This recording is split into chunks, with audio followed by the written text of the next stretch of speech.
A developing story, and this is a strange one. The body of a missing Canadian tourist has been found in this water tank. The woman inside the tank, 21-year-old Elisa Lam. It's a very sad and also grisly set of circumstances here, and especially the way the body was found. What about... When I first heard what happened to her, I was wondering if it was even true. I wasn't sure. And I started looking at social media. Behind the doors of this imposing 1920s architecture lies a story that absolutely captured the attention of millions. In this explainer, we're going to examine a building that is just steeped in darkness, and we'll look at the tragic fate of a young woman who walked into its empty, dimly lit corridors, never to leave. We really need to take this very, very slowly. For 19 days, 19 full days, the guests of the Cecil Hotel drank the tap water. I want you to just imagine the dripping bathroom faucets in those dimly lit, cramped hotel rooms. Guests literally stood under the shower heads. They brushed their teeth. They filled their drinking glasses right from the sink.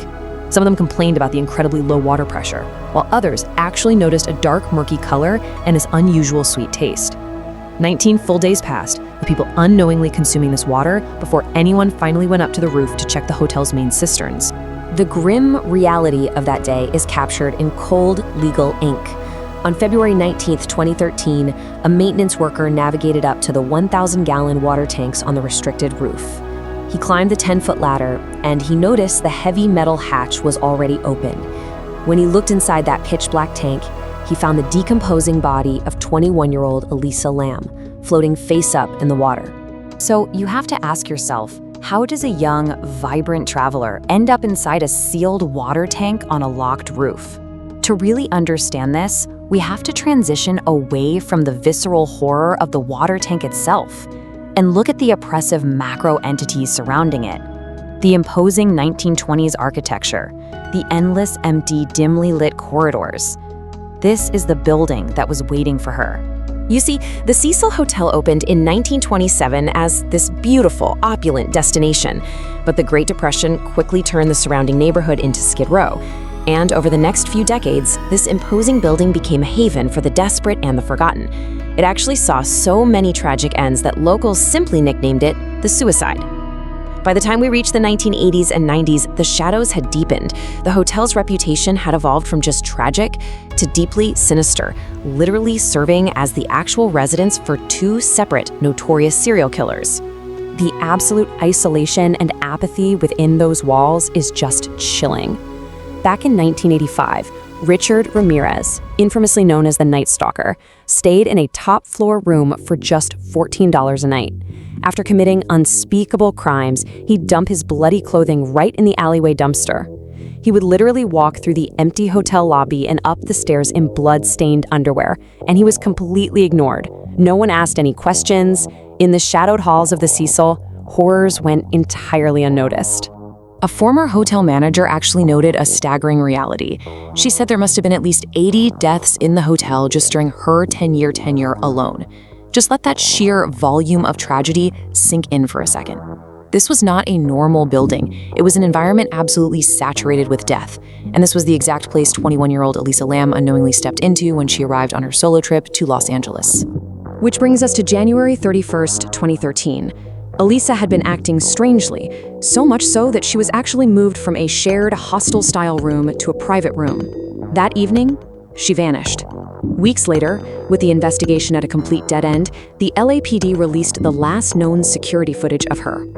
It's this eerie, silent piece of film from inside one of the Cecil's elevators, and it immediately set the internet on fire with wild, terrifying theories.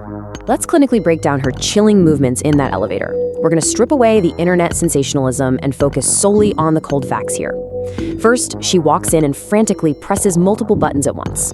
Then she retreats, hiding in the corner, appearing to hide from someone we can't see. She cautiously steps out into the empty hallway, waving her arms erratically in these strange, wide gestures.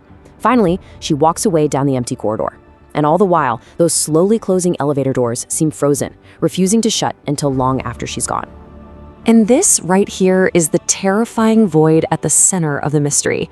How does a person travel from that brightly lit, albeit extremely unsettling elevator corridor, to a sealed water cistern on the roof of the building? It's a gap in the narrative that feels entirely physically impossible to bridge. That impossibility becomes crystal clear when you view the imposing rooftop from above. It was a completely isolated, strictly off-limits area. The doors leading up to it were locked and fitted with alarms designed to trigger the very moment anyone unauthorized tried to open them.